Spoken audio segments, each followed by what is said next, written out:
the book Homesteader Mindset, no other than Miss Elizabeth Bruckner. Thank you for having me, Daniel. It's great to be here.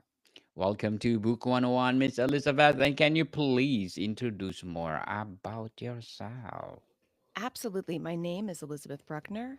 I'm a homesteader, acupuncturist, and author of The Homesteader Mindset. Miss Elizabeth, thank you so much for sharing your debut book to the I love the applause, Daniel. I world. love them. Thank you. And please do create more and more and more empowering books like this to come. So, what's inspired you to write this book? Well, I'm actually an accidental homesteader. So a lot of people don't even know what the word homesteading means. Initially, back in about the 1800s, 1862, there were a number of homesteader acts in the United States which afforded or actually granted federally owned acreage to new owners, to folks that wanted to homestead. They wanted to have a home and have land. And this was actually 270 million acres were given to private owners. The modern homesteader is more a practice of cultivating resilience through a more intentional way of living. And so I started upon this path of intentional living and found that the things that interested me, like growing my own food in my suburban area and uh, creating nutrient dense food and having a more sustainable lifestyle, all of those things fell under the umbrella of something called modern homesteading. And I love to teach what I learn. And so that's exactly what I did. I wrote a book about it. And congratulations, Miss Elizabeth. So, how do you define a homesteader mindset in today's modern world? That's a great question. Homesteading is a mindful choice and it has many spokes of the wheel. So many homesteaders mix and match their options. I'll give you a few because, quite honestly, some of your listeners may already be a homesteader and not know it, just like me. Some of the things are cooking True. nutrient. It's true, right? Like some of the things Yes. that I just listed, it's like, oh, I do that, or I'm interested in that, and that is a homesteader mindset.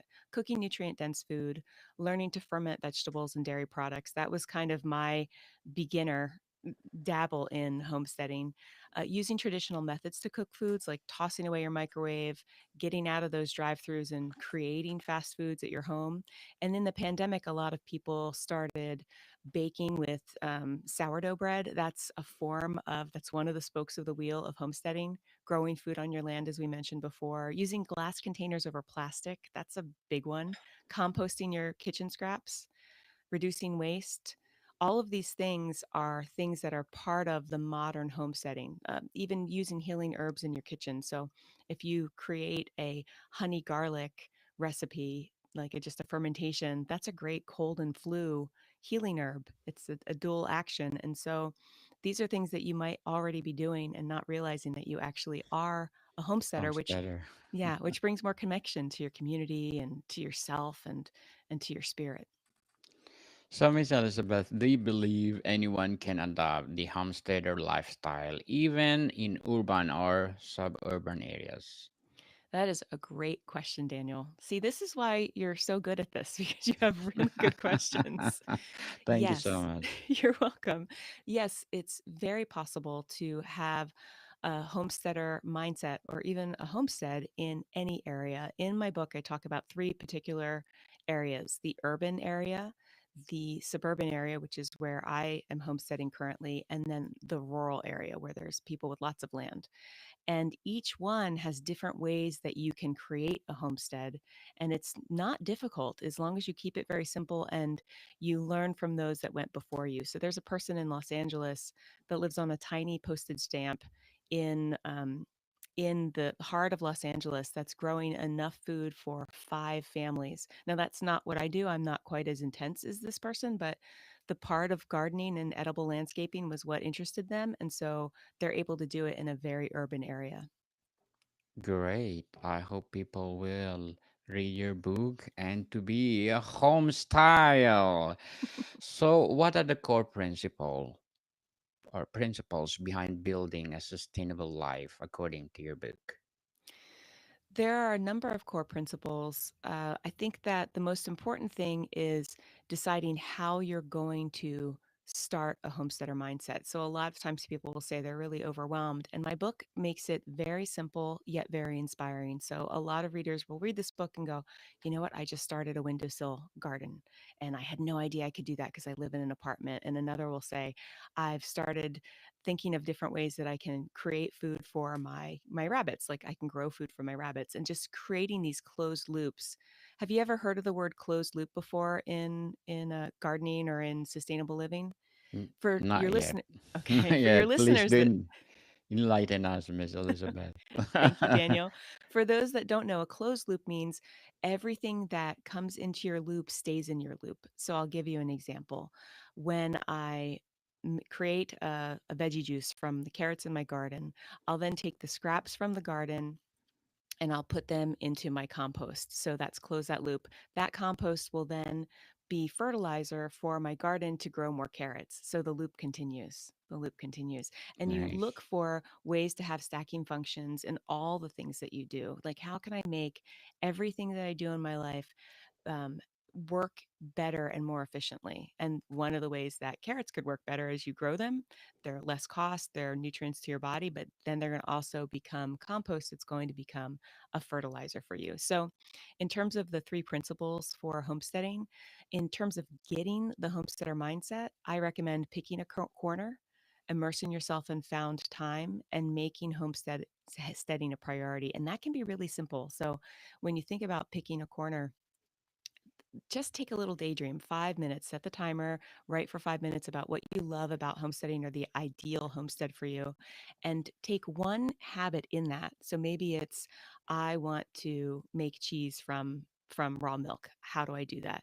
You take that and you make that your corner, and then you immerse yourself in found time. So in language learning, I learned that they call it dead time. I don't really like that word. So I prefer found time. And found time is like when you're waiting in line at the grocery store, or you it's nighttime and you usually watch your favorite TV show. There might be 10 minutes before the TV show comes on. That's found time, and you can use that time to create very easy habits. For example, when I wash dishes, I listen to podcasts about herbal remedies, like how to create herbal remedies at my home.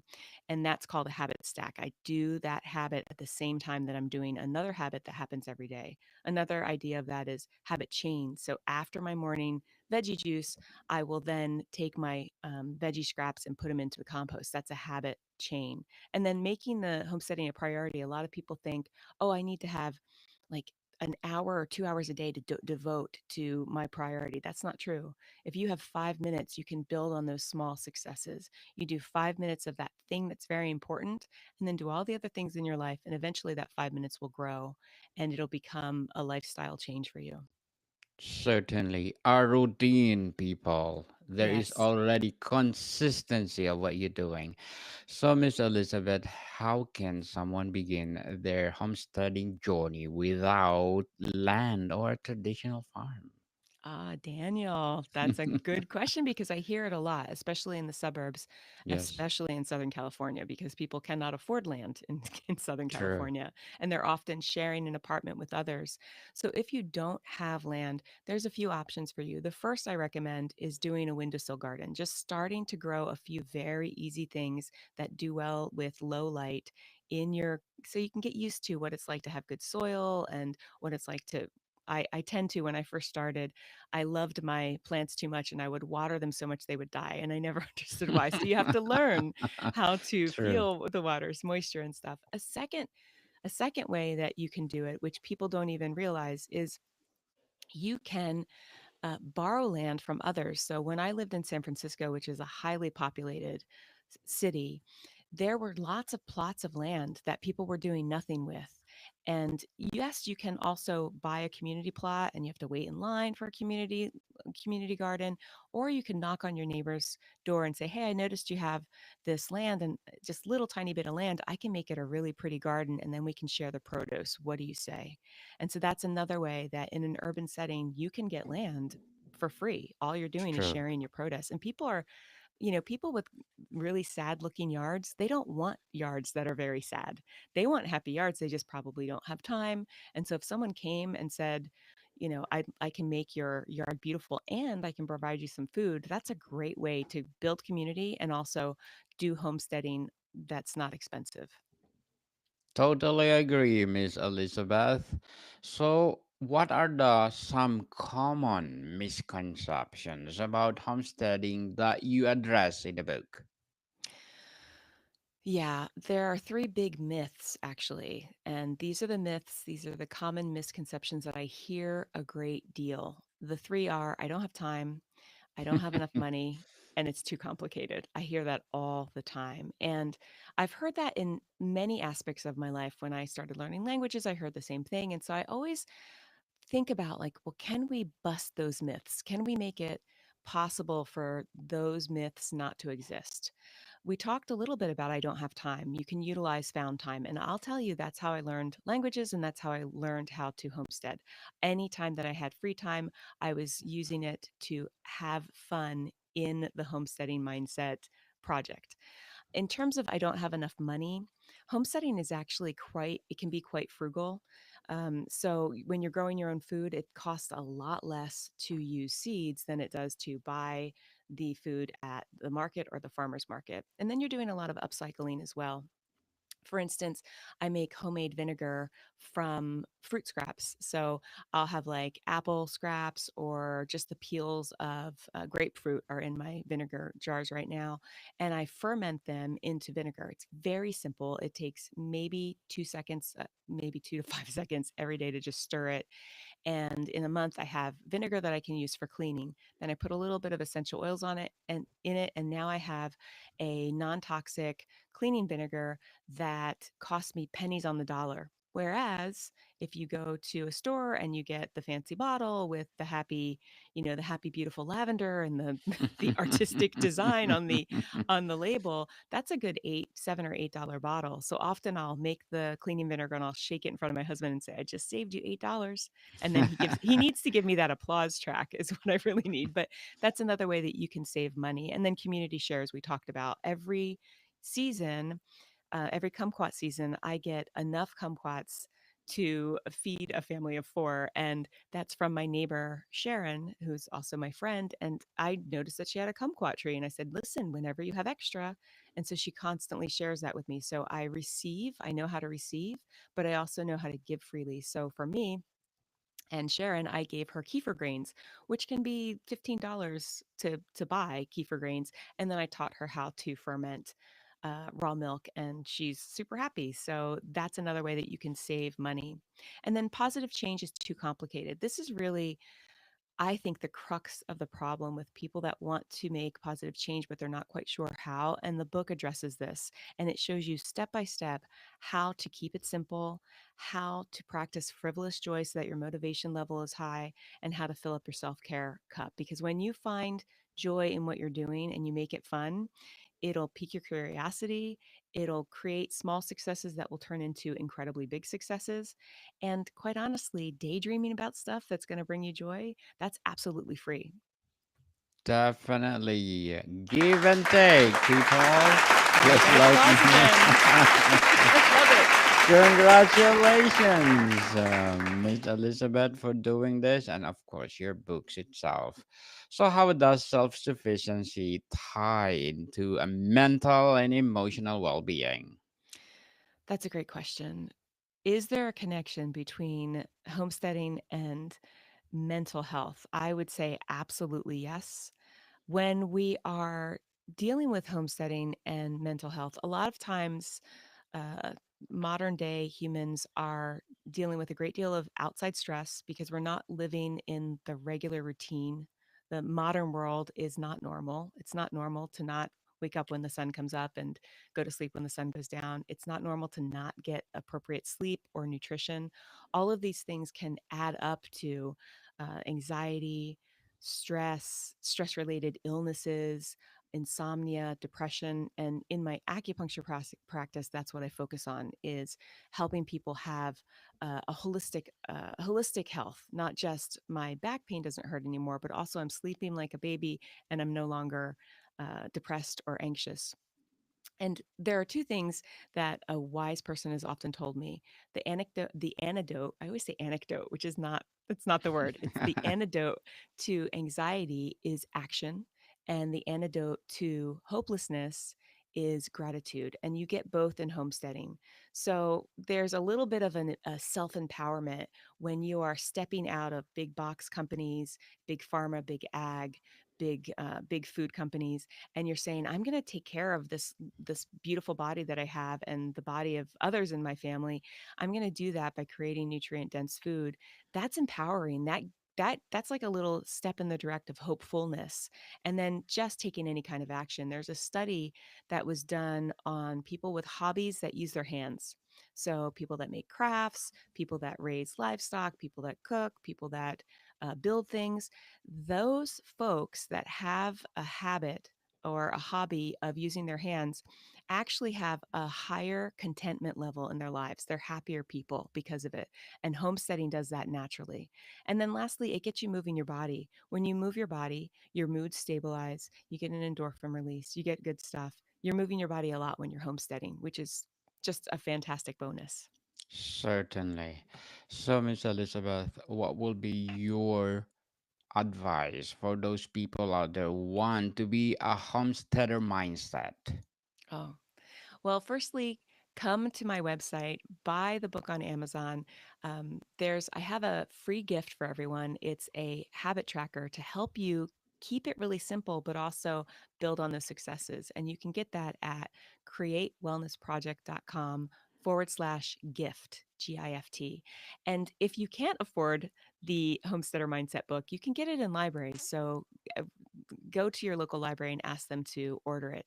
Um, in terms of like what is my one thing that I would say you should do is find what all that I've mentioned today, find what kind of brought you joy or inspiration and start there. Start with the joy, start with the self-care, and the rest will follow.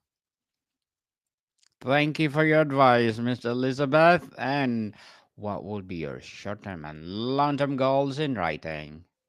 Well, I have two more books in the works. One is I this is the working title. It's A Kitchen Revolution or Freedom Starts in the Kitchen, and that's all about teaching people how to create habits to make it easy to have fast food in your home, real fast food. And then I'll be doing some courses because I love talking about sharing how to make cleaning vinegar. It's so easy and people Mhm. don't know how to do it. Yes, so good luck to your goals, Miss Elizabeth. And you are most welcome to come back and let's talk about your upcoming books. So, how does the book blend philosophy and practical action? That's a good question. Because of my background in mental health through traditional Chinese medicine, I'm always looking at the um, the problem with the eye on how to create something how to create a system that's going to give you self development, that's going to help you grow, and on top of that, also keep you healthy. And so philosophy is really kind of blended into the book. It's the homesteader mindset. It's for anyone that wants to create a homestead wherever they live, a more sustainable life. But it's also how you can achieve goals in any way. I just took the habits that I use in all the ways that I create things in my life and just put a spin of the homestead idea on it, and it's remarkable. I find that I talked to someone recently, and he told me when he was reading it, he was able to get more goals done that weekend that didn't necessarily have to do with homesteading. But he was so inspired by the systems that are in place that it motivated him to continue going for his dreams, whatever they were that weekend. Mhm. So, what tools or resources do you recommend for people getting started? Tools and resources. I love keeping it simple. And I love to read books. That is my thing. So, if you're going to look at books that would interest you, Compost Everything by David the Good is one of my favorite books for composting.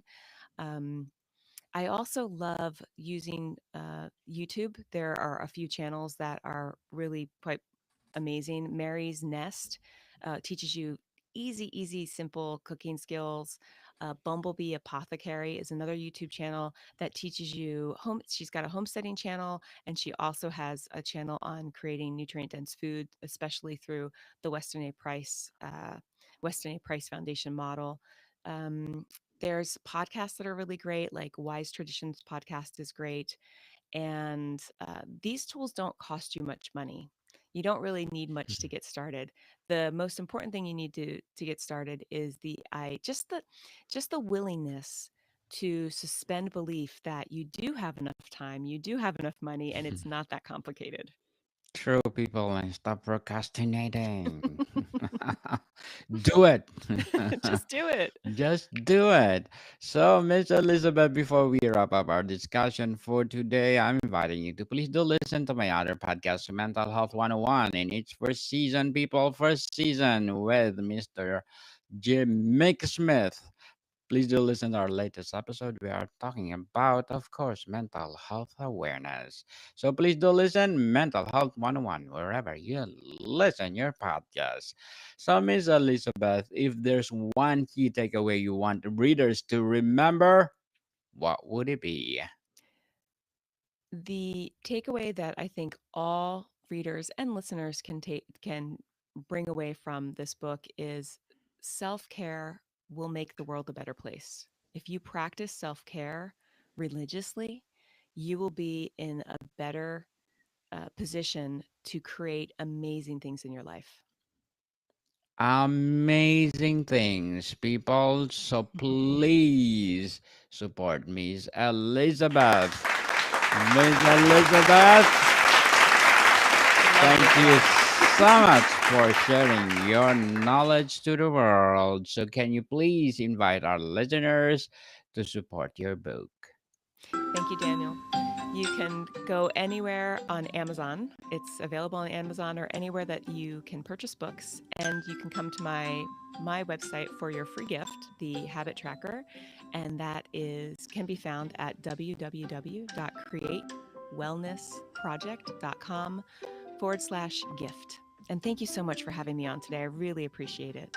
You are most welcome. Yes, people, let's support Miss Elizabeth Bruckner because, as I said, if you support her, more and more and more empowering books like this to come. So, Miss Elizabeth, thank you so much for your time. Thank you, Daniel.